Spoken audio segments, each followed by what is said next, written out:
We praise holy, holy. We praise goodness and mercy. Kung kita ko daw ka malipayon sa inyo subong. Anong rason? It's Resurrection Sunday. Nalipay kita kayang aton Ginoon na banhaw sa mga minatay. So matag lang ko gamay nga background sa aton nga resurrection story. Padayon lang kamo anay sa pagtindog kay dugi-dugay mapungko man kamo. Parte ini kay Mary Magdalene. Si Jesus ginlubong na, and then after 3 days and 3 nights, ining mga taho nagkadto sa may lubngan na ni Jesus. Now karon pagkadto nila digto, nakita nila nga bukas na ang tomb. And then si Mary Magdalene nagdalagan balik sa ginatiniran sa mga disciples. Kaginbalita ya nga wala na si Jesus. Si John, si Peter nagdinalagan digto sa may tomb. And then ginlantaw nila wala gid man si Jesus. And then si Mary Magdalene nagbalik liwat diri. Okay? And then pagkita nila nga wala na gid man si Jesus, nagluya ilalawas. And then siling sa Bible nagpauli sila. Pero si Mary Magdalene nagpabilin nga nagahilibion. Siling diri sa may John 20:11. But Mary stood without at the sepulchre, weeping. And as she wept, samtang nagahibi siya, she stooped down and looked into the sepulchre. So siguro grabe kasubo, grabe ang kakapoy, nagluhod siya or nagpungko. And then, ara si Jesus na mangkot sa iya. Woman, why weepest thou? Whom thou seekest? Sino ginapangita mo? Pero si Mary, wala kabalo nga si Jesus na to. Siling ni Mary, Sir, if thou have borne him hence, tell me where thou hast laid him, and I will take him away. So gidi ko kundi nyo siya gintago, kay kwaon namon siya. Napangita nila si Jesus. And then si Jesus again nagsiling, Mary. Sa sound, kag the way maghambal si Jesus, na-recognize ni Mary nga siya gali ang Ginoo. He said, or she said, Master. In verse number 17, naghambal diri ang Ginoo. Pagkilala ni Mary nga si Jesus gali to ang naghambal sa iya, siling ni Jesus, touch me not.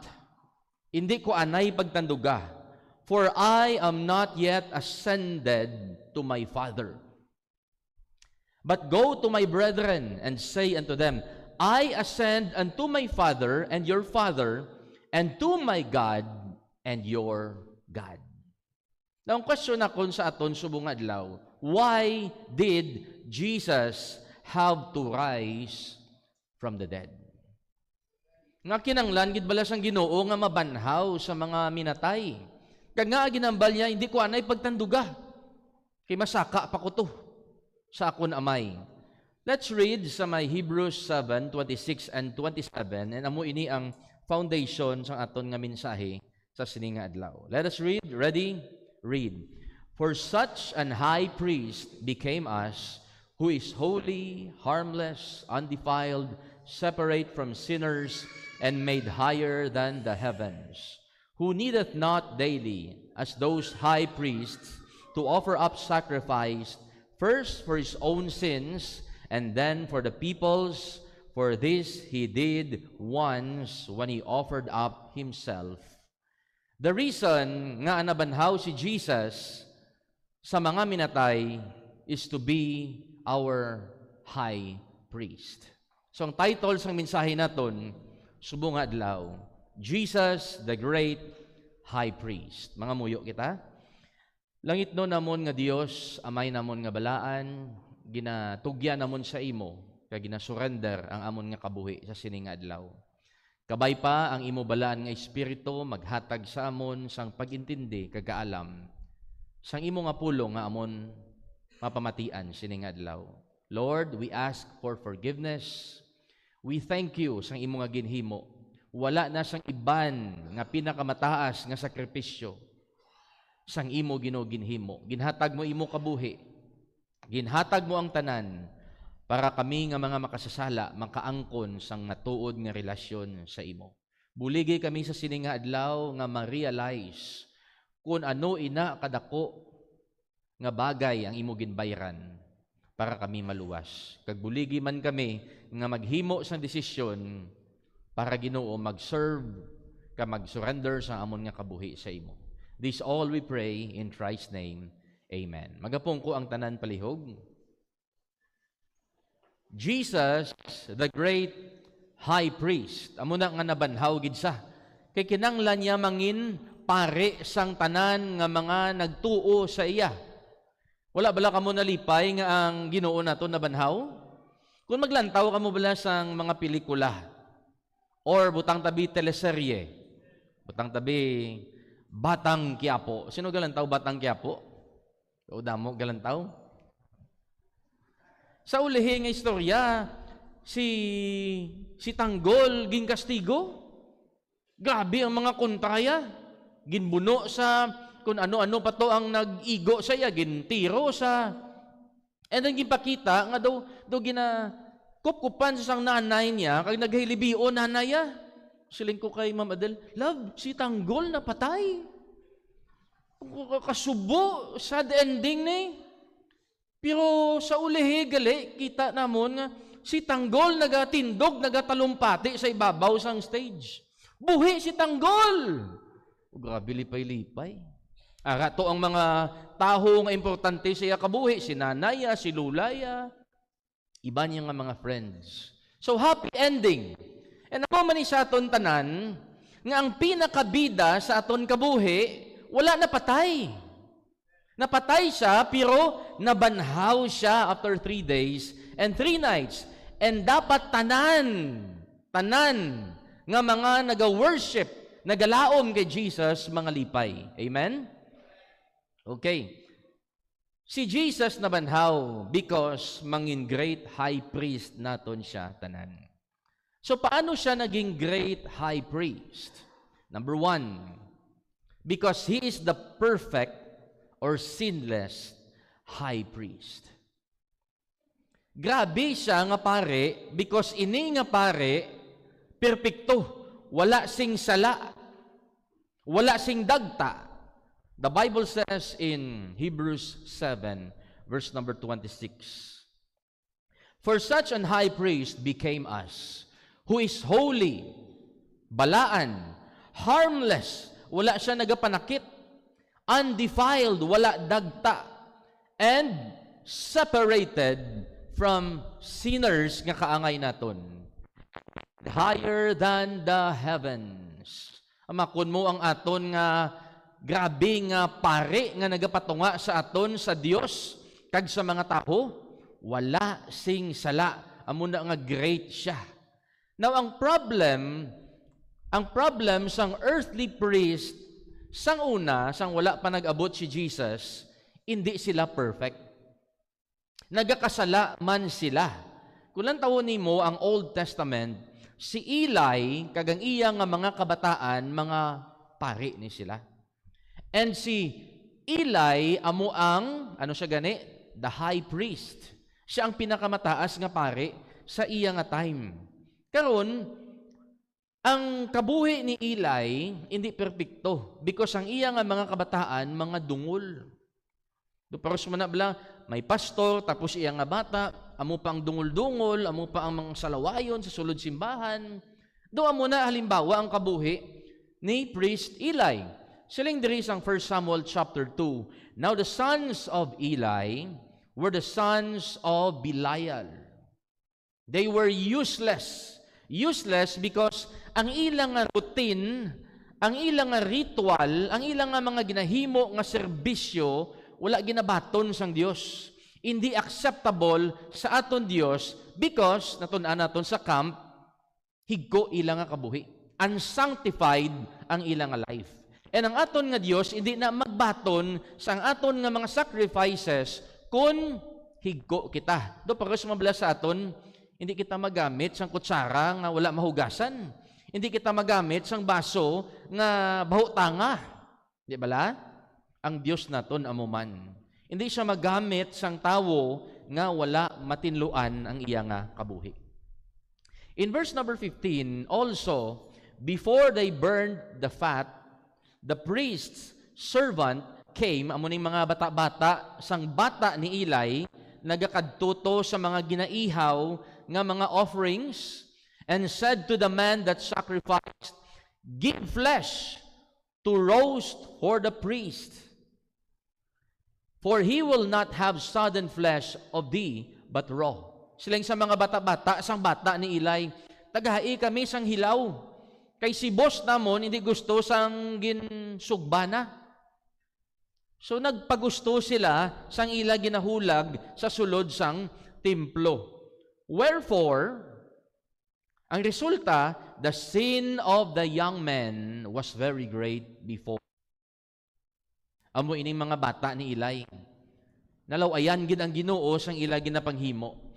For men abhorred the offering of the Lord. Anong kunong resulta? Bangod sang ilang nga ginahimo nga pag-abusar sa sulod sang simbahan or templo, ang mga taho nga nag-offer sang sacrifice, ang mga taho nga gusto magkadto sa church or sa temple, naguntat na lang.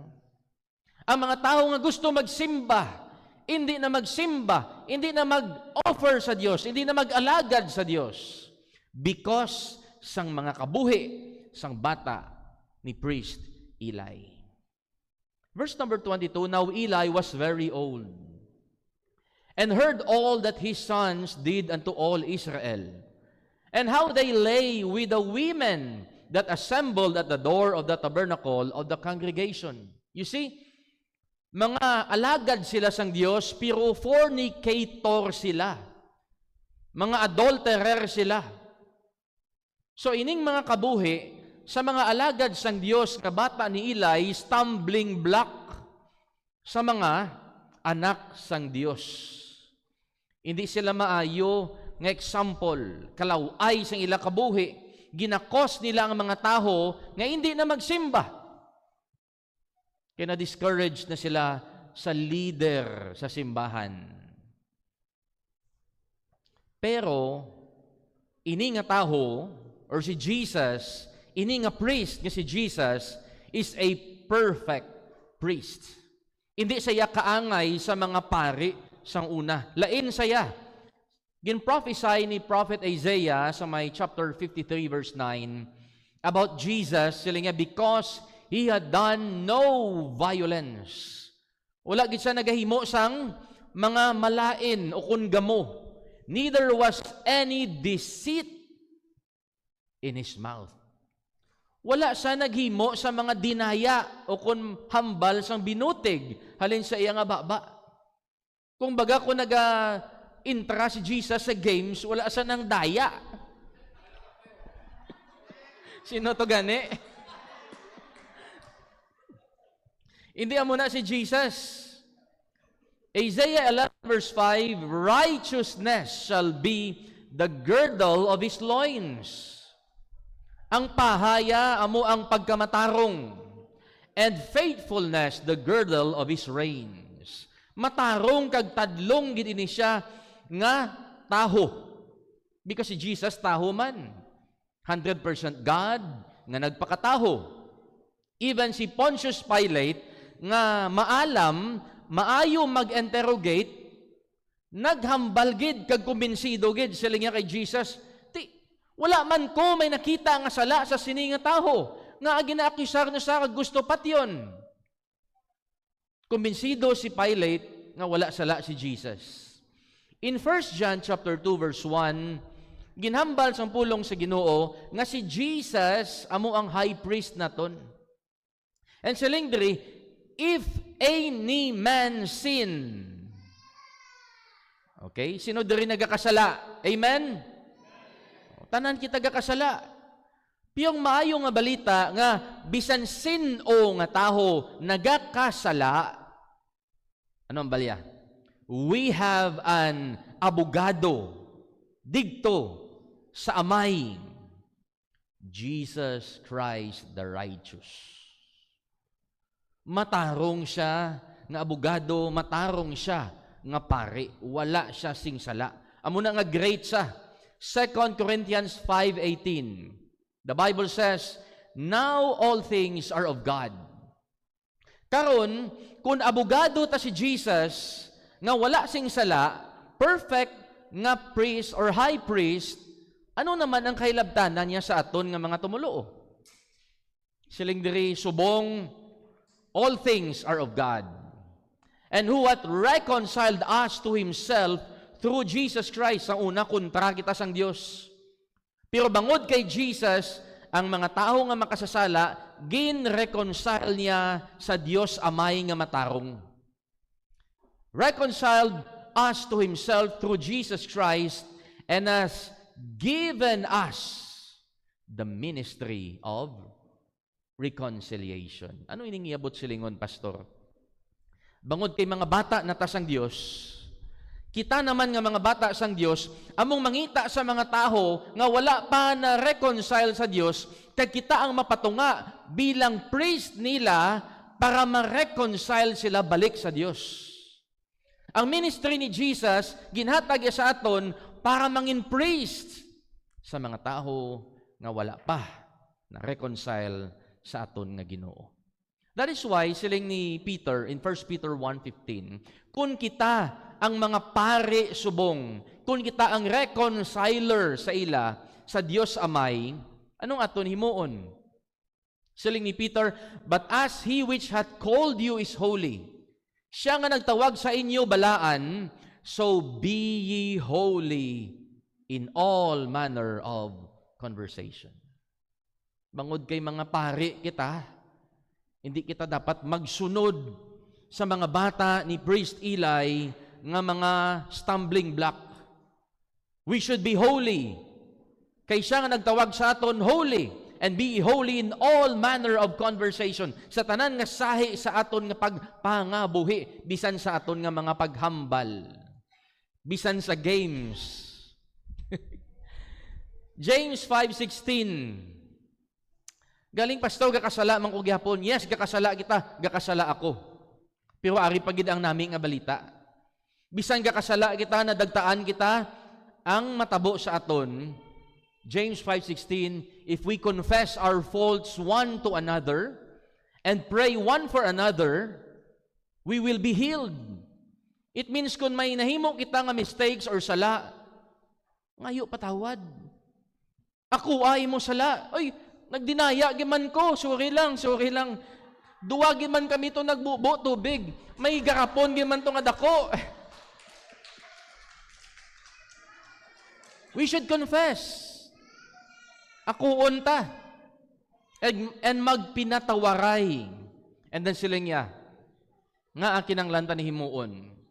Because the effectual, fervent prayer of a righteous man availeth much. Ang pangamuyo sang matarong nga tawo, ginapamatian sang Dios. Ang pangamuyo sang tawo nga balaan, ginasabat sang Ginoo. Karon kung may mangayo bulig sa aton pamilyata, parintita, friends ta nga nagamasakit, and then siling nila, pangamuyui kami pastor, pangamuyui kami brad, pangamuyui kami sis, do lapit ka man permi sa simbahan, do simba ka man permi, and then we pray, pero higko aton nga kabuhi. Siling sang Bible, hindi pagpamatian sang Dios aton pangamuyo. Because damo kita sala, damo kita kasawayan. Si Jesus nagsiling in Luke 11:3 and 4, nagtudlo siya kung paano mangamuyo. Siling ni Jesus, in this manner, pray ye. Naghatag siya sang pattern kung paano mangamuyo. And then verse number 3, siling niya, mangamuyo ka mo, hambalon niyo, give us this day our daily bread. It means, ginatudloan niya ang mga tao nga adlaw-adlaw, manawag kita sa Dios. Give us this day our daily. It means adlaw-adlaw nga pagkaon. Adlaw-adlaw kita mapalapit sa Dios. And then he said, balaan niyo ano sunod? Forgive us our sins. Mga muyo kita sa Ginoo, mga muyoon naton perme, nga patawaron niya kita sang aton nga mga sala. And paano kita patawaron?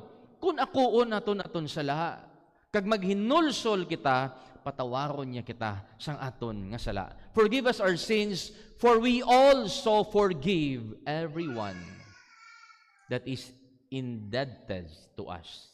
Indebted to us. Mga nakasala man sa aton, ginapatawad naton. So that's the application sang pagka-sinless and perfect ni Jesus. We should live a holy life. Number 2, nga great high priest si Jesus. Because He is the perpetual high priest. When you say perpetual, it means ceaseless, eternal, everlasting, wala untat. Siya naton nga pare, wala sang may makabulos sa iya. Saling sang Hebrews 7, verse number 24, but this man, Jesus, because He continueth ever,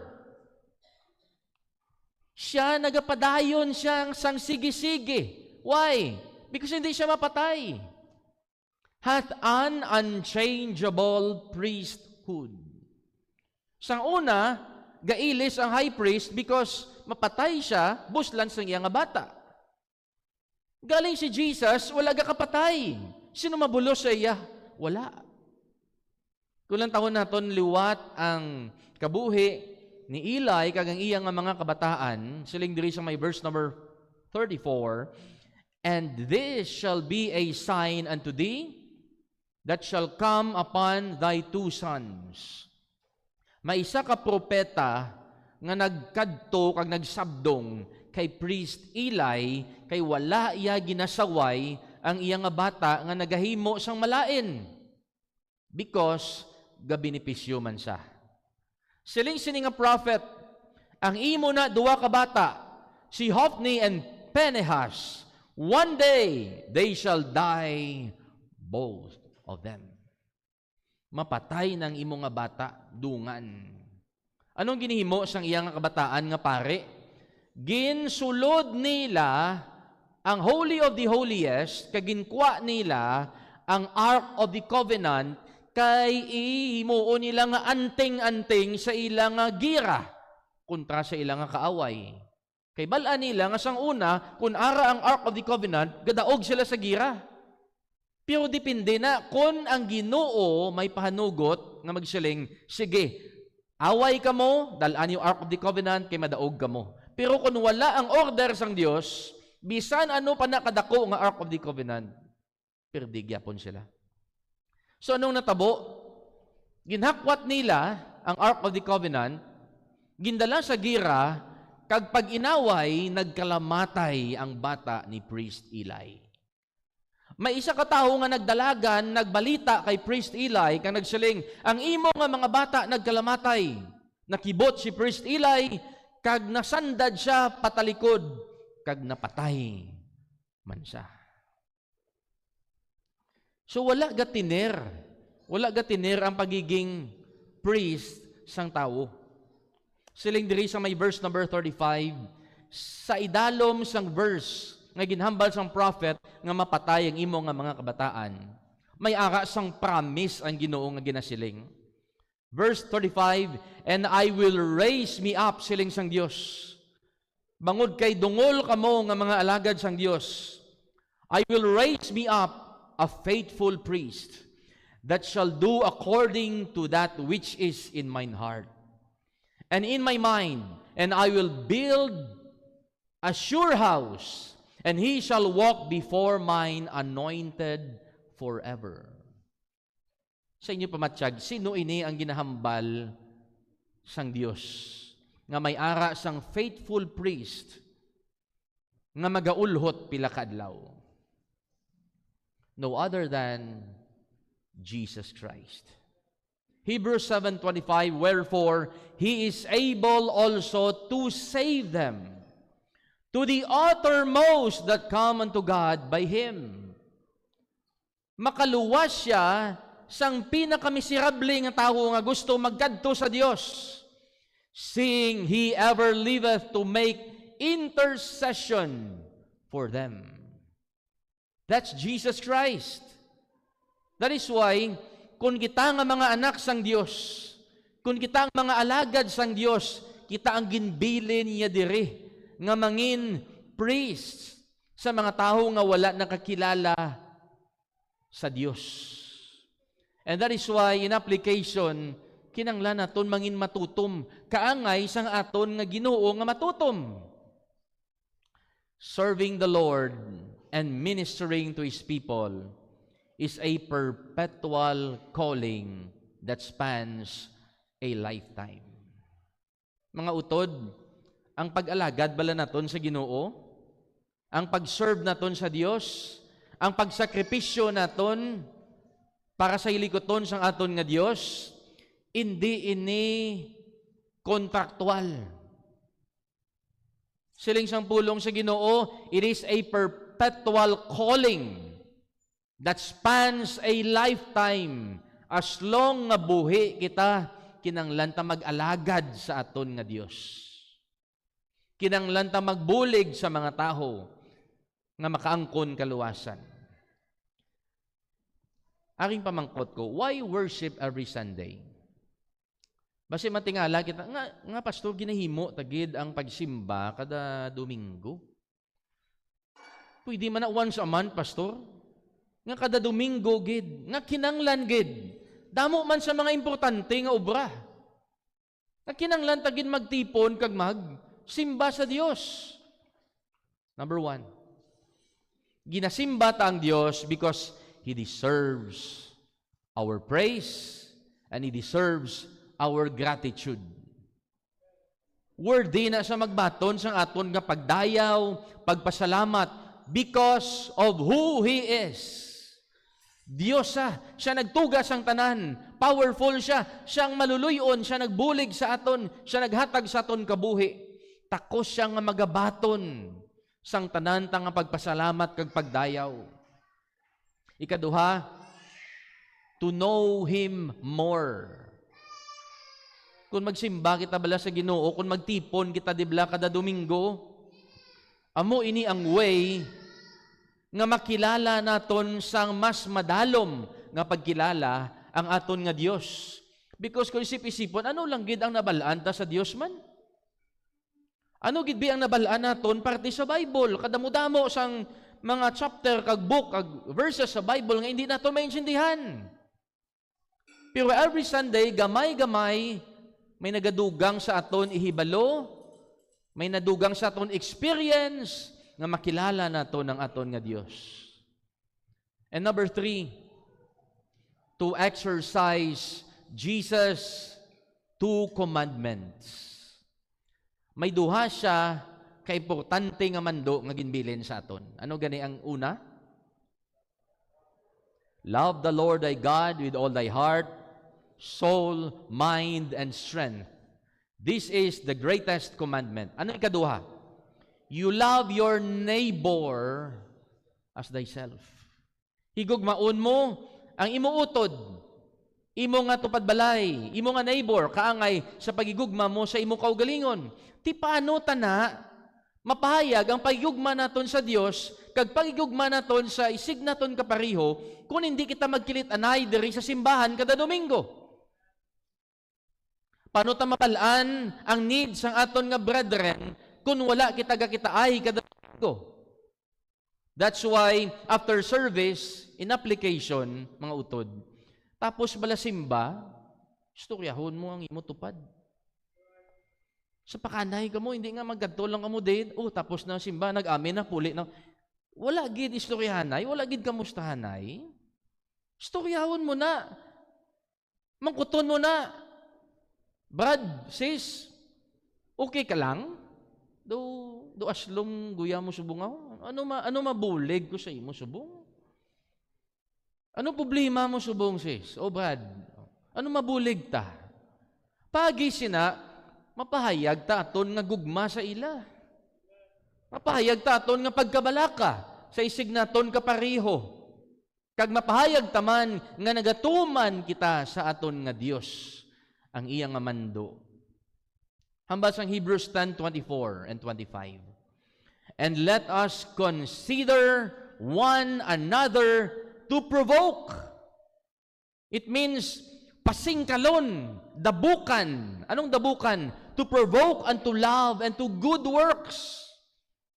Kung pwede pa nga dabukan naton nga palanggaon sang isa naton kautod ang tanan nga mga utod himuon ta.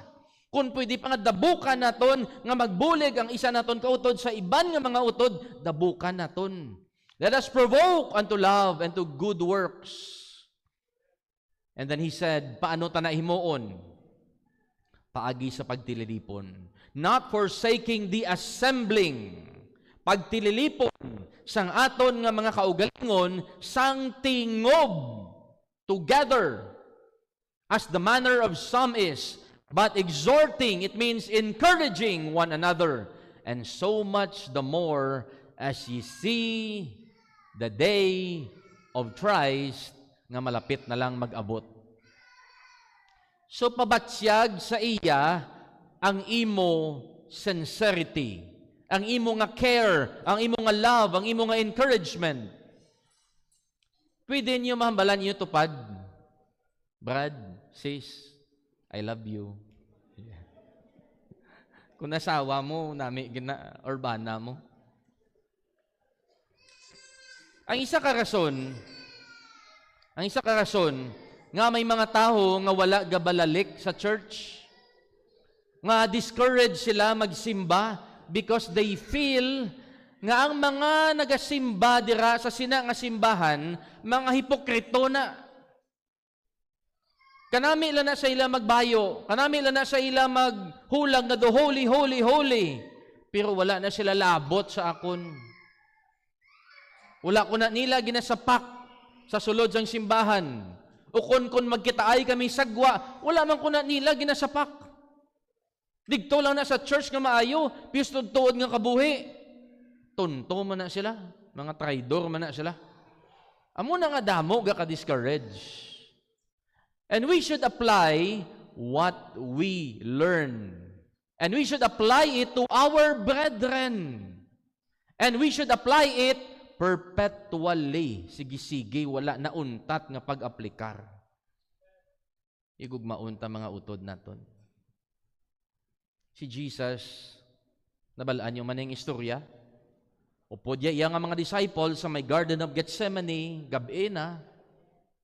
And then may nag-alabot ng mga soldado, may dala mga espada. Sila ni Jesus, araw-araw pa kamo, ari lang gid ko di, kita ay lang ta perme, nagdalagig kamo batalyon. Amo gina ang puwersa nga gusto niyo idalon para dakpon ko. And then, ang iya nga mga disciples, nagbato. Si Pedro isog-isog, nag-abot sang espada. And then ginlabo ya ang isa ka soldado, pak! Nakakas ang dalunggan. And then ang natabo, siling ni Jesus, suffer ye thus far. Siling ni Jesus, untatina. And he touched his ear and healed him. Bisan ang kontra ni Jesus, ang taho nga mahimo sa iya malain, ginigugmaya. Ginkaluoyan niya. Di bala budlay magminister sa tao nga naghimo sang imo malain? Di bala budlay magbulig sa tao nga nagtraidor sa imo? Natandogid ko sa ginambal sang gagabi ni Sister Risa. Nga siling niya nga ang iya nga partner nagtraidor sa iya. Nga ginbayaan niya ko. And then she realized nga hambal sang Ginoo, di bala ikaw ginkalimtan mo man ko. Kung nagalain buot ta sa iban nga tao nga nagtraidor sa aton, nagchismis sa aton, naghimo sa aton istorya, wala nagbayad sa iya nga utang, di bala kita ginhimo tamana sa Dios. So kita nga ginbaydan sang Dios aton sala, kinanglan taman higugmaon ang mga taho nga naghimo sa aton malain. Si Jesus ginpatawad ya kita. Bisan ano pa nga mga sala kag mga binutig kag mga malain nga ginhimo naton sa iya. Kay siling niya, kung ginahimo nyo na sa pinakakubos nga mga tawo, ginahimo nyo na sa akon, and pirmi naton nga ginahimo nga mga tawo, ginaasi-asi naton, kag ginakawawa naton ang mga tawo nga hindi taas sa aton. Ang ginadaog-daog naton ang mga tawo nga masarangan ta. Di ba? Kag ginahimo ta na gali sa aton Ginoong Hesukristo. Pero sila nga, ari ko diri sa right hand of my Father to intercede for your sins perpetually. So kamo, hindi kamo maguntat higugma sa mga taho nga wala nakakilala sa Dios. Number 3, nga a great high priest si Jesus because He is the peerless high priest. Peerless means much less, superior, supreme, presiding high priest, pinakataas. Siling diri sang Hebrews 4 in verse number 14, seeing then that we have a great high priest that is passed into heavens, Jesus, the Son of God. Let us hold fast our profession. Now, para naton maintindihan nga si Jesus ang pinaka-supreme and presiding high priest, we should know kung ano ang origin sang priesthood. Kag we should know kung anong origin sang tabernacle nga gina-ministeran or diin ginatiniran sa mga priests. Amangkot ko sa inyo. Sa Bible, sino ang pinakauna nga priest? Sa inyo, abe. Hebrews 5, verse 5. The Bible says, so also Christ glorified not himself to be made an high priest, but he that said unto him, ang Dios nga nagsiling kay Jesus, thou art my son, today have I begotten thee. As he saith also in another place. Akon pagitsindi ni sang una ginhambal ini sang Dios nga Amay sa iya. Thou art a priest forever after the order of Melchizedek. Sino ni si Melchizedek? Pero before sina nato ni baluon nato ng word nga order kung anong iabot silingon. Kung kadto ikaw sa Hebrew, ang Hebrew word sang order means dibra. Kung magkadto ikaw sa Greek, ang Greek word taxis.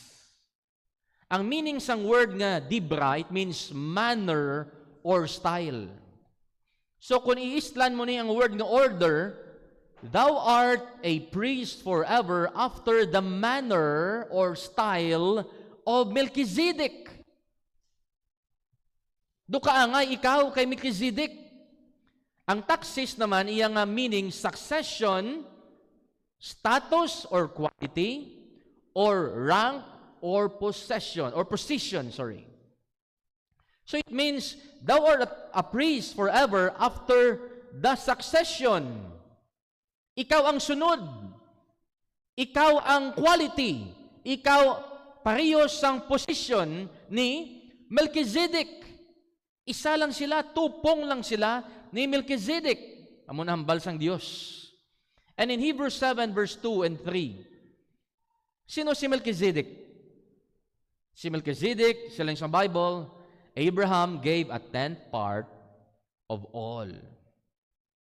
First being interpretation, king of righteousness.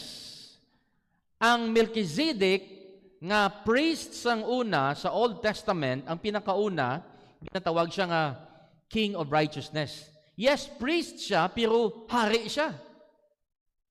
And after that also, king of Salem, hari siya sang Salem, which is king of peace. Sino ang King of Peace? Sino ang ruler of peace? Verse 3. Ini nga si Melchizedek without father, without mother, without descent, having neither beginning of days, wala siya birthday, nor end of life, but made like unto the Son of God, abideth a priest continually. Sino na? Sino na ang wala birthday? Sino na wala nanay, wala tatay, wala kamatayon? Isa lang na ang kilala naton. And ano naman ang first tabernacle? Balaan ta na kung sino si Melchizedek. Subong, ano naman ang first tabernacle? Siling sa Hebrews 8 verse 5. Who serve unto the example and shadow of heavenly things, as Moses was admonished of God when he was about to make the tabernacle. For see, saith he, that thou make all things according to the pattern showed to thee in the mount. Ang ginambal diri, ang ginhimo ni Moses, kag ginpahimo iya sa mga tawo sa Israelites, digto sa may wilderness, ginsunod dia ang pattern sang tabernacle digto sa ibabaw. Ang ginahimo nila, shadow lang. Sample lang.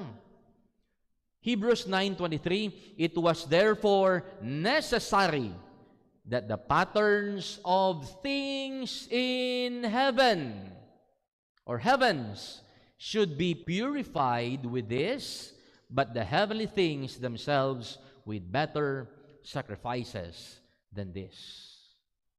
So digto gali ang original sa ibabaw. May tabernacle digto nga tutuod. Hebrews 9:11. Siling diri, but Christ being come an high priest of good things to come by a greater and more perfect tabernacle. May perfect tabernacle sa ibabaw nga dapat kadtuan ni Jesus, not made with hands, that is to say, not of this building.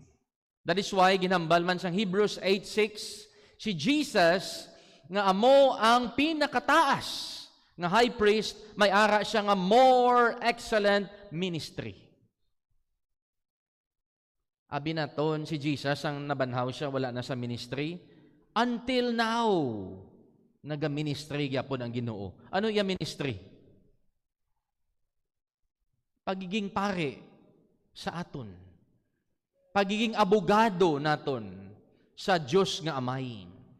Ano naman aton application? Siling sang 1 Peter 2:9. Kung si Jesus ang pinakataas nga high priest, siling diri, kamo naman nga nagtuo sa iya, kamo naman nga mga anak sang Dios, ye are the chosen generation. Ginpili kita nga henerasyon. A royal priesthood, pare sang hari. Makon mo, royalty kita. Kita ang priest sang royalty. An holy nation. A peculiar people, pinasahi nga mga tao, that ye should shew forth the praises of Him who hath called you out of darkness into His marvelous light. Kinanglan tagli kay uhon ang aton nga kabuhi. Kay grabe ni sa nga ministry. Ang ginbilin sang Dios sa aton. In Philippians 3:14, siling ni Paul, I press toward the mark for the prize of the high calling of God in Christ Jesus. Ang aton nga mga pag-alagad sa Dios, ang aton nga mga pagserbisyo, amo ining pinakamataas nga pagtawag. And don't get me wrong, nga basi paminsaron nyo, ang pastor na ang pinaka-high calling. Hindi. Ang pastor hindi high calling. Tanan nga mga gusto mag-alagad sa Dios. High calling ang imo ginahimo. Kung nanay ikaw, kag may bata ikaw nga ginabatiti, ang imo na nga ginahimo sa imo bata nga pagpangalagad, pagsagod, para makilala ya ang Dios, para magamit sa sang Dios pila ka adlaw, is a high calling. Kaangay ni Hana, ginalagaan ni si Samuel ang ginhimo sang Dios nga prophet. Kung ano man ang imo ginahimo, kung engineer ikaw o doktor ikaw nga nag-alagad sa Dios, ang profession mo, ginahimo mo is a high calling. Tanan kita nga nag-alagad sa Dios, high calling. So wala na sang iban nga pinakamataas naton nga ginahimo amo ang pag-alagad sa Dios. Because ini nga calling ginatawag nga greatest work. When you serve the Lord Jesus Christ, nagahimo ikaw sang greatest work. Napati ka mo na. Para sa inyo, bala ang pag-alagad sa Diyos. Greatest work, the Bible says, it is the greatest work. Hindi lang greatest work, but most important work. Amo ini ang pinaka-importante nga trabaho. And it is a fulfilling work. Kung kay sa abala magtrabaho kita, una-una nalipay kita kay dako ginansya naton. Pero sa ulihi, samtang dugay na naton ini ginahimo, gaka-stress kita, gakatak-an kita, gaka-burn out kita, kag hindi na fulfilling para sa aton. Di bala? Sang nagliligad nga bulan, i-share ko sa inyo ang ginistorya na mo ni Ma'am Adele. Istorya ko sa iya, mga 2:00 na to sang kagahon. I think halin sa 2:00, pakadto sa 5:00 sa kagahon. Sige kami istorya. Istorya ko sa iya nga nagahibi. Parte sa akon nga trabaho, parte sa construction. And ina nga trabaho, ang construction, caused me a lot of stress, struggle, and spiritual turmoil. Gaybi ko saya siling ko, love. Wala na ko kalinong. Ginaistorbo ang akon kalag sang sining nga trabaho. And I said, mauntat na ko construction tani, love. Mauntat na ko ubra. Galing kung mauntat ko ubra, wala na ko income ang isang una. And balaan ko man, ang bata ta isa pa lang katuig. May mga gatas nga balaklon, inogasto pa eskwela sa iya. Pero gusto ko na tani mauntat. So, salamat sa Dios, samtang nag-istorya kami nga duwa, gahibi kami. Salamat sa Dios, nagsugot sa.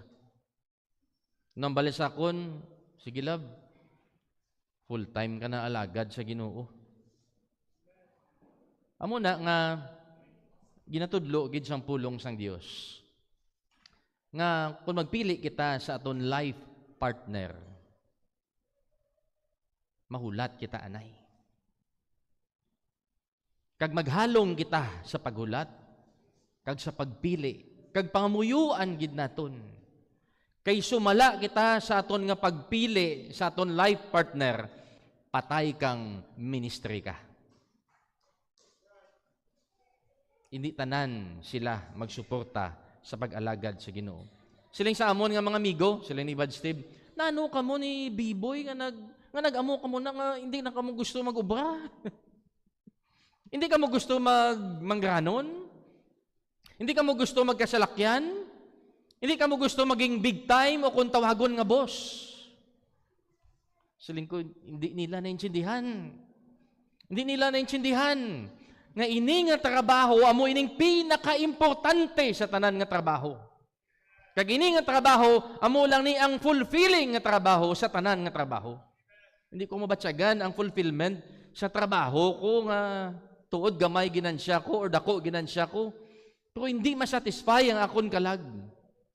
Hindi kamo mangakig sa akon ko namo ni akon ginhambal. Kamuya nga mga negosyante padayon kamuya. Ako niya personal nga ginabatsyag. Amo niyang calling sang Dios sa akon, untat ka na da, full time ka na sa akon. Hindi ko ma-feel nga nalipay ko. Ginaisturbo akon kalag.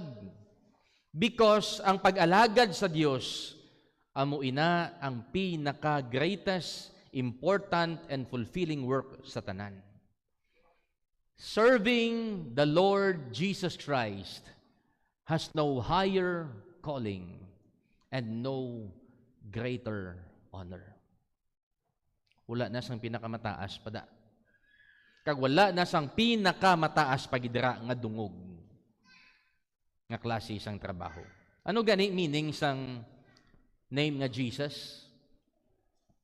Nga nangin pinakataas na siya nga trabaho, pag-alagad, because ang ginaserve naton hindi lang tao, hindi lang si bosta. Ang ginaserve naton Dios, kag inang Dios nga na, amo na siya ang nagpanaog diri sa kalibutan, kag nagbayad sang aton sala. Amo na siyang nangin matay sa aton para maluwas kita. Amo na siyang nagbutong sa aton sa kadulom, pakadto sa kabuhi nga bag-o, kag matarong. We serve Jesus, God our Savior. And Christ means the only one. Ang ginaserve naton, siya lang nagaisahanon nga manluluwas naton. And ang ginaserve naton, amo ang nagaisahanon nga agalon.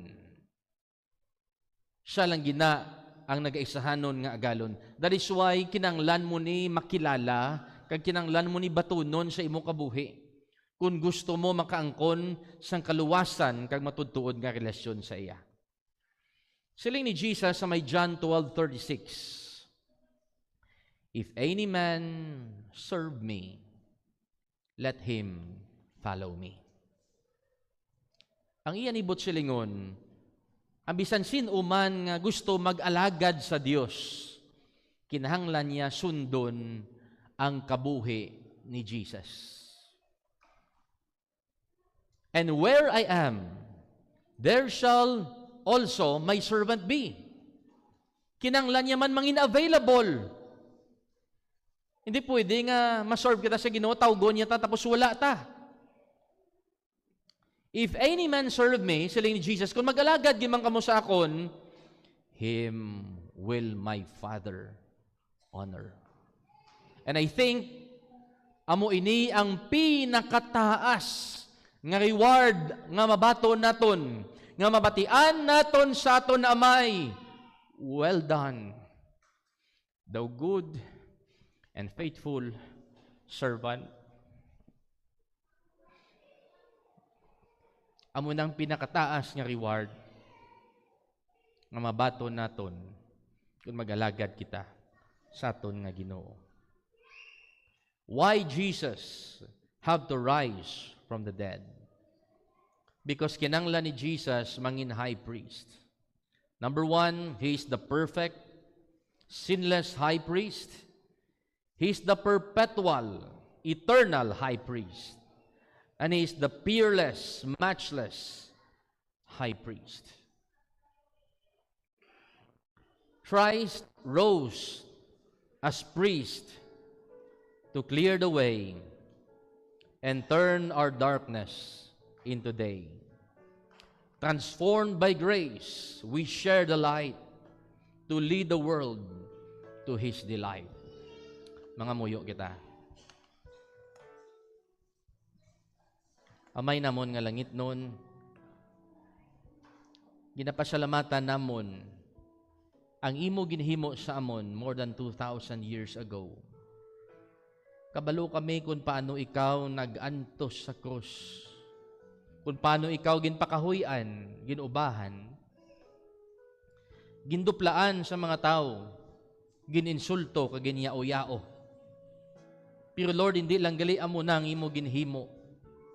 Napatay ikaw, kag nabanhaw sa mga minatay, nagkayag sa pinakamataas nga langit para magpungko sa tuos ang trono sang amay nga mangin pinakamataas namon nga pare para Ginoo magbulig kag mag-justify sang amon nga kabuhi nga makasasala. Ginoo hasta subong ginahimo mo ina kag wala ikaw nagauntat pangalagad sa amon. Lord, we thank you. We don't know kung ano klase Ginoo nga serbisyo ang mabalik namon sa imo para pasalamatan ikaw. Pero isa lang amon nga kabuhi.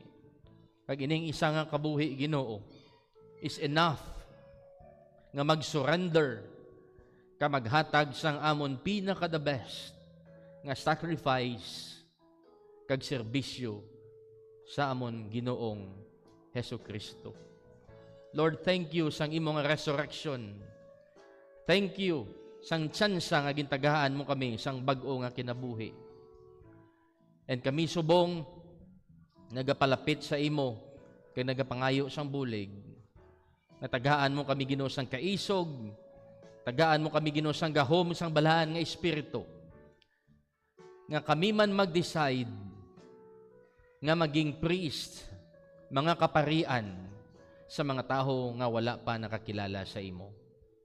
Buligi Ginoong tagsa-tagsa nga magpanindugan sa ilang nga pamilya, para sa ilang nga mga kabataan, sa ilang nga mga neighbors and community, even Ginoo sa amon nga pungsod, nga puno Ginoo sang problema kag kagamo.